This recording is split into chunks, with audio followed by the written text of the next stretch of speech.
our job to protect freedom in our time, to defend democracy, to stand up aggression abroad and at home, to be part of something bigger than ourselves.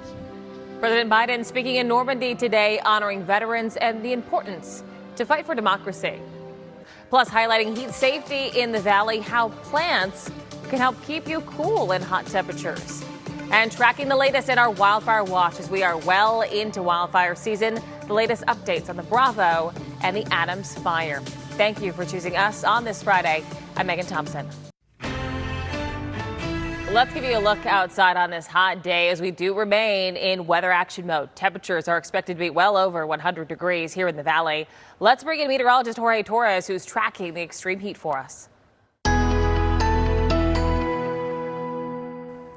Thank you, Megan. Well, we already hit 100 degrees at 10 o'clock this morning, so you can get the idea as to what's going to happen later on this afternoon on this weather action day, the last out of the three we've had so far in 2024. Now, here's a look at the temperatures we've had so far this year with highs that are above 100. Today marks day 19. And it's going to get obviously even hotter over the next several hours. In fact, by 1 o'clock, we'll be at 105, climbing for the next several hours after that, even under those partly cloudy skies, reaching a high of 112. So that's a little bit cooler, not as hot as yesterday, but still dangerously hot, which is why we remain in weather action mode. Not a record, though. That record belongs to 1985 when we hit a high of 115. We'll talk about the gradual cool down for the weekend and rain chances for some in your most accurate forecast.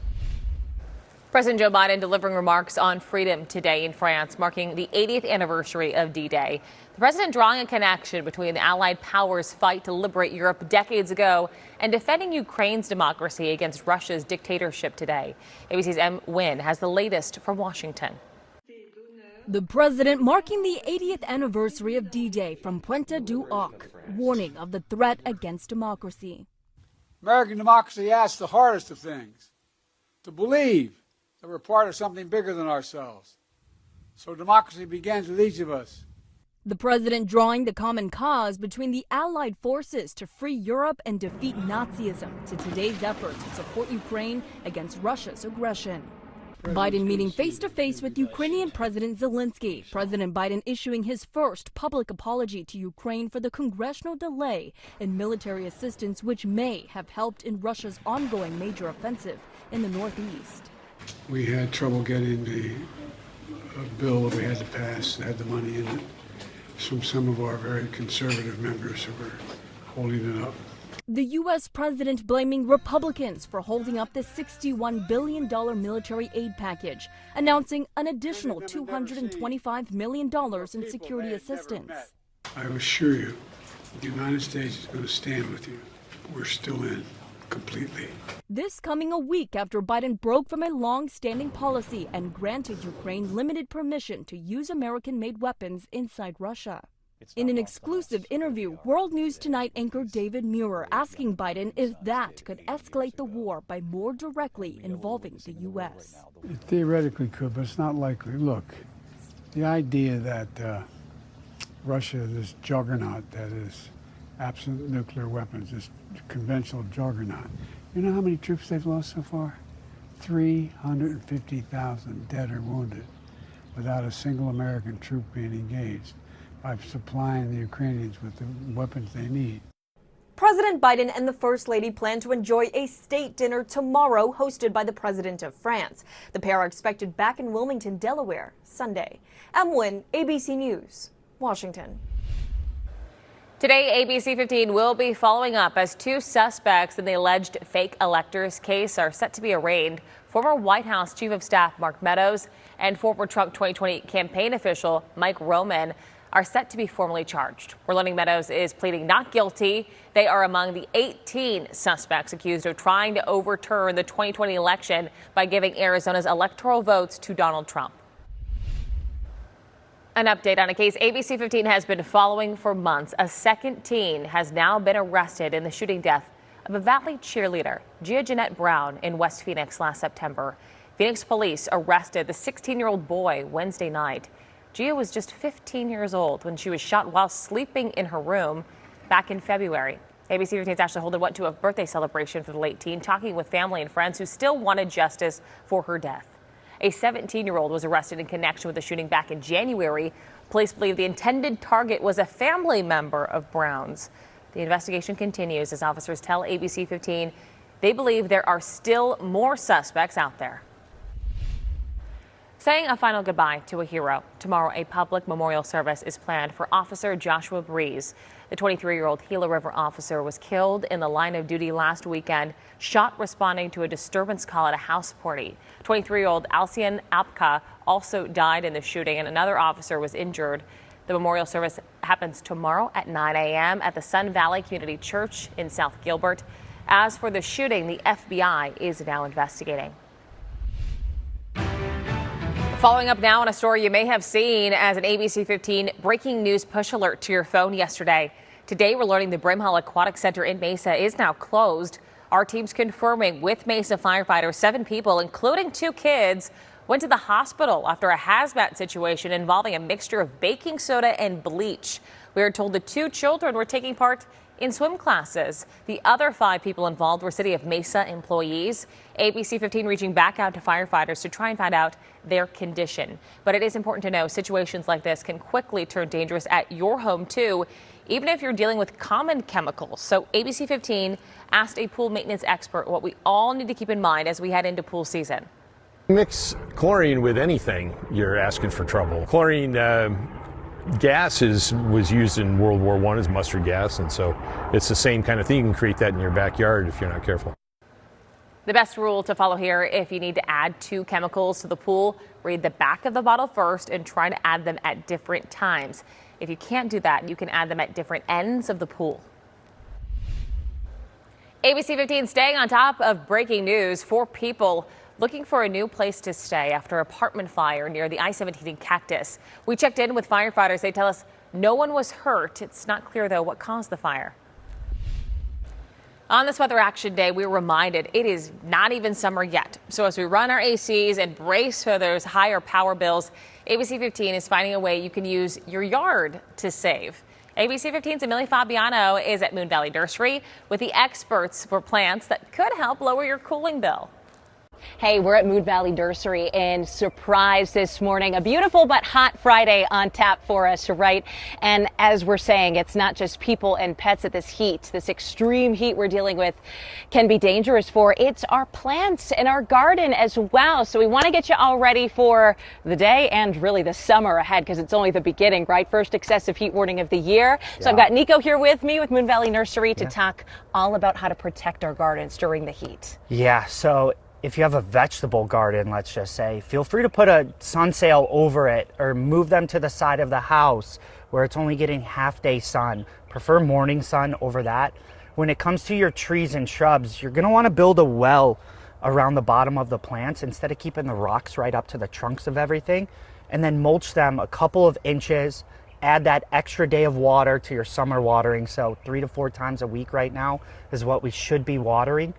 How long should we be watering for when we're out there with the hose or with the watering can? Yeah, so depending on the size plant, right? Sure. If it's a large mature tree, that could take up to an hour, hour and a half sometimes on a low, slow trickle. All right, smaller shrubs, you could get away with 30, 45 minutes. Just make sure it's a nice deep water. If you stick something in the ground like a screwdriver and it doesn't go down 4 or 5 inches, you're not watering enough right now. Okay, that's a good tip there. You're also telling me about some cost-cutting measures we can take with the types of plants we have around our home. And I know those AC bills, they get rough this time of year. So what can we be doing? Put a tree in the ground, okay? As close as you can to the house, where the canopy over time will get close enough to cool off that house.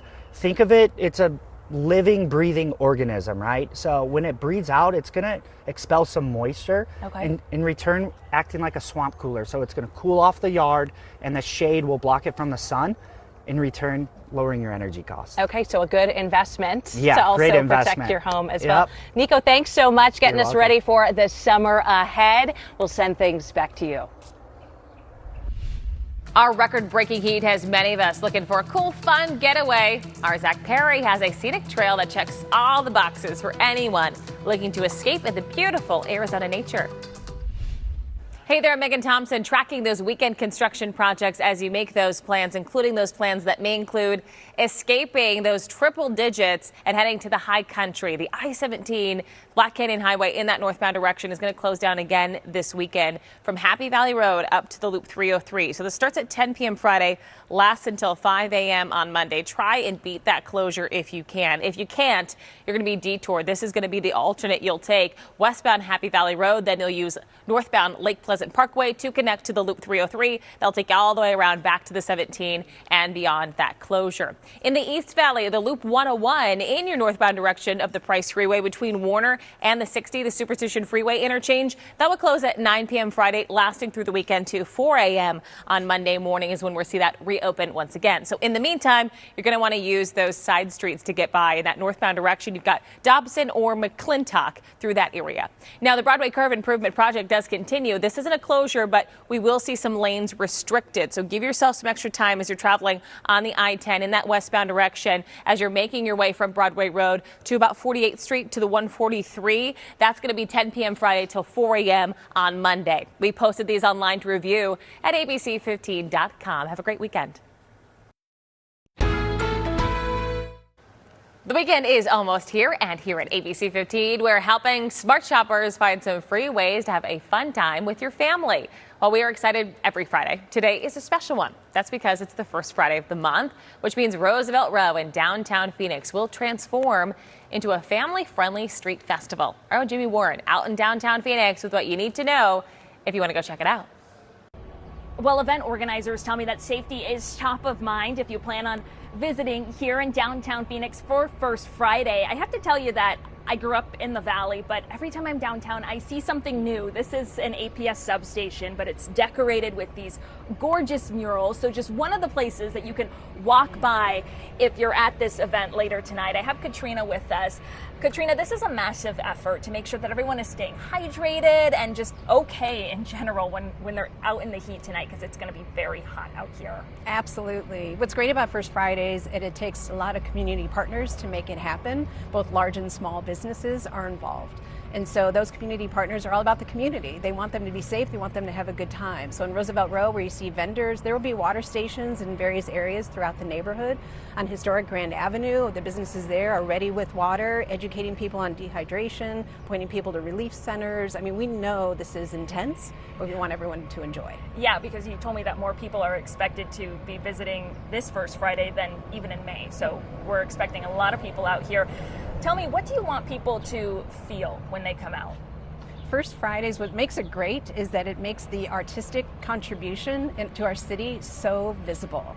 So many artists contributed to the development and the growth of our city, and so when you come out on a First Friday night, you can feel the energy and the vibrancy of downtown and Phoenix as a whole, and it's a memorable experience. There are so many things that we could go on forever talking about this, and if you want more information about First Friday or just what's happening here in the Arts District, we have it all listed out for you on abc15.com/things to do. But the big takeaway for tonight especially, make sure that you yourself are bringing plenty of water, dress appropriately, go slow, take your time. There's a lot to see, but don't overdo it, because we want you to make sure that you're just staying safe and cool in what will be another very hot night. For now, reporting in Phoenix, Jamie Warren, ABC 15, Arizona.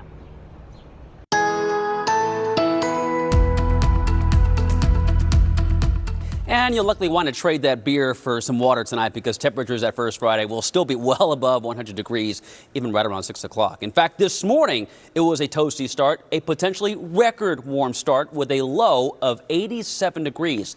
If that does hold, it will be a record warm low for this date, breaking the previous record of 85 that was set back in the 1970s. And we're still not done yet with the possibility of record-setting temperatures across the state today, as we're under that excessive heat warning through at least 8 o'clock tonight for all of the areas highlighted in the pink, including Mojave County, parts of the Grand Canyon, the Valley, and even up towards Sedona and in southern Arizona, too, with those highs anywhere from 88 in Flagstaff to 102 in Winslow, 90 in Heber, and 100 as you head towards southern Arizona, too. The Old Pueblo, 108, 110 in Casa Grande, 110 in Lake Havasu City, and the hotspot will actually be here in the Valley with a high of 112 degrees. So the heat risk once again will be in the major category. What does that mean? Well, anyone who is outside for a long time without water and electrolyte drinks and shade and AC may be dealing with some heat-related issues. So obviously stay hydrated and limit your time outside from essentially now through the latter part of the afternoon and early evening. But we are expecting an improvement in those temperatures, meaning a cool down by the weekend. In fact, for some of you in eastern Arizona, we're talking about rain chances today, mainly along the border with New Mexico.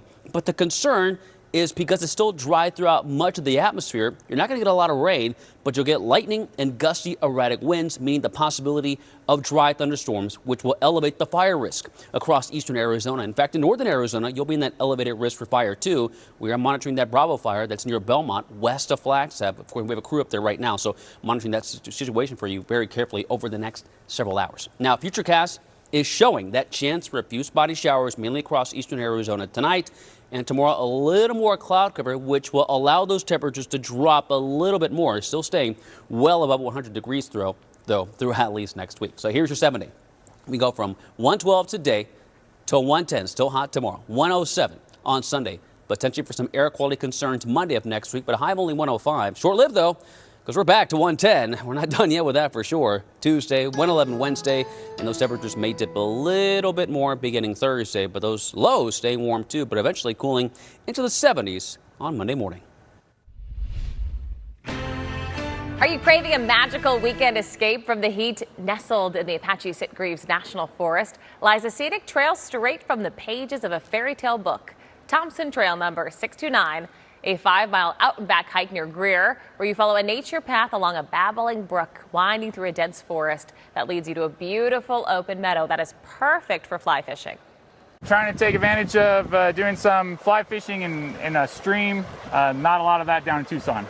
You know, this is really paradise. When you're trying to come fly fishing, this is the kind of stuff that you're looking for. Yeah, it's pretty great, and it seems like people haven't quite discovered it yet. Dogs are welcome on Thompson Trail, too, and the best time to visit is from late spring to early fall. For the full story on the stunning outdoor adventure and how to get to it, visit abc15.com/things to do. It is almost time for the puck drop in the Stanley Cup Finals. What to expect as the Florida Panthers and the Edmonton Oilers get ready to face off. Helping some of the most vulnerable people in our community stay hydrated in the hot summer months. Throughout June, ABC15 and Arizona 61 are teaming up with Bash's, Food City, and St. Vincent de Paul for our annual bottled water drive. You can drop off water at Valley St. Vincent de Paul thrift stores. You could also give a monetary donation at any Bash's or Food City location or donate online at abc15.com/water. The puck drops on the Stanley Cup Final tomorrow night with the Edmonton Oilers and Florida Panthers set to face off. Their homes are about 3,000 miles apart, the furthest distance ever between two teams in the final. ABC's Ashan Singh has more. It used to be hard to find ice in South Florida in June. But when the puck drops Saturday night for Game 1 of the Stanley Cup Final, there is one Florida Panther who will be totally chill. To be back in the Stanley Cup Finals is an honor, and hopefully we can finish the job this year. You said after Game 6, I told you guys we'd be back. I told you we'd be back. How did you know? I guess you never really know. I'm just so confident, and this year we came into camp and we were just ready to go.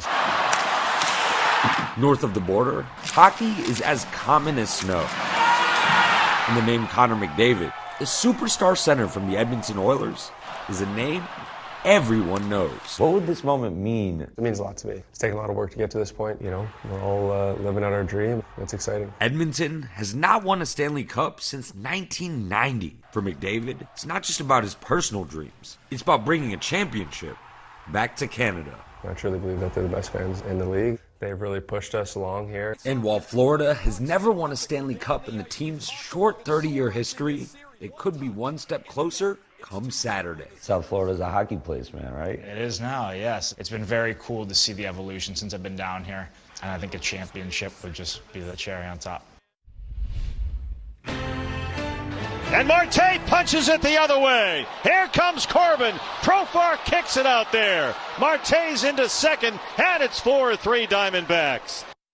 You heard it there. Arizona Diamondbacks starting off strong in their series against the San Diego Padres. Ketel Marte sending Corbin Carroll home in the 7th inning to take a 4-3 lead. The D-backs would end up taking this one, giving them their 5th win in 6 games. First pitch for Game 2 is tonight at 6:40. A free day camp for kids, and this one even comes with lunch. From Lego building and basketball to mastering no-bake cooking, where your kids can get out of the heat and into the fun. From across the country and around the world, you can find Scripps News on your favorite streaming device or right here in Phoenix on Channel 51.4.